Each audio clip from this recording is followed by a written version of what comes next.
Shalom and happy Sabbath. Today we're going to be going over some of God's biggest dick moves in the early Genesis. Now these aren't throughout the entire Genesis, they're just in the early part.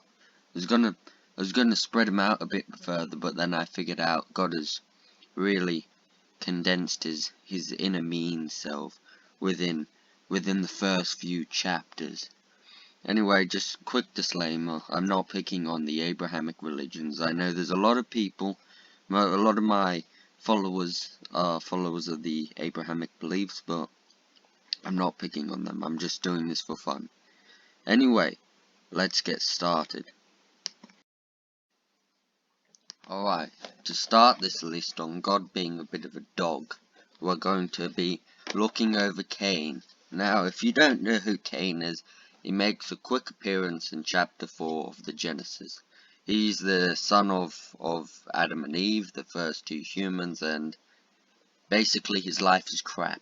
At a certain age, him and his brother are getting up and forced to make the food for the family because they're the two eldest brothers, and suddenly Cain gets the brilliant idea to go sacrifice some of his food to God. Anyway, shortly after, God isn't very satisfied, and he prefers his brother's sacrifice, which was his lamb. God got the crappy end. Cain got the crappy end, where he just makes food and crops grow and feeds the family that way. Anyway, Cain eventually gets sick of this and decides it'll be a great idea to murder his brother, which doesn't go down very well.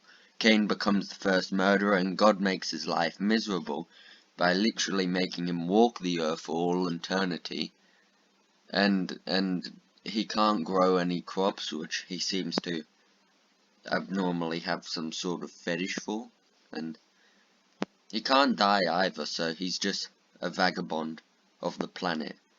Anyway, now, number 2, pregnancy. If you didn't know, in the Genesis, apparently God made pregnancy a thing. I got no clue how they had children before, but anyway. In chapter 3, verse 16, God basically is punishing Eve for being the ringleader in the apple-eating fest. He really doesn't like it when people break into his garden and start eating his apples, so he makes sure that women will never do this again. He makes them get pregnant. Not literally, he just makes them have all the pains and things. This is a bit of a overkill, I'd say. Now, I reckon if some guy's got some weird biblical name, don't break into their apple garden, because God knows what they're going to do to you. Now, the spot that earns number 1 on this list, the biggest dick move God has done on this list. Number 1, Adam and Eve's existence. Now, Adam and Eve were the first humans created. Yeah, that's if you're just including Lilith. He literally just gets these two people, plonks them in the wilderness with a bunch of savage wild animals like snakes.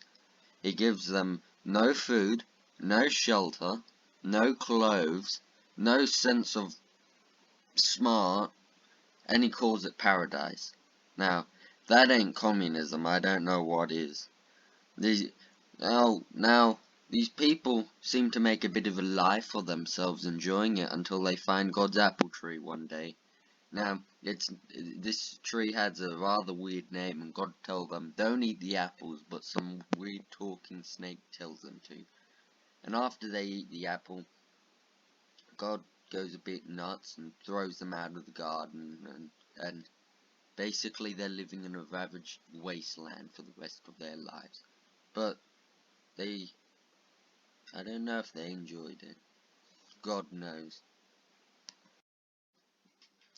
Alright, well that concludes our list of some of God's biggest dick moves in the early Genesis.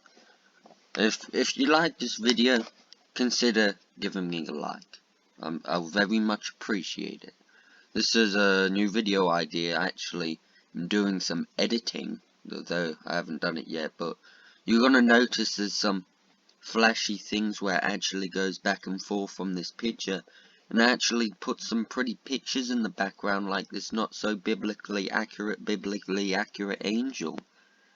Now, I'm just going to say one thing before I conclude this video.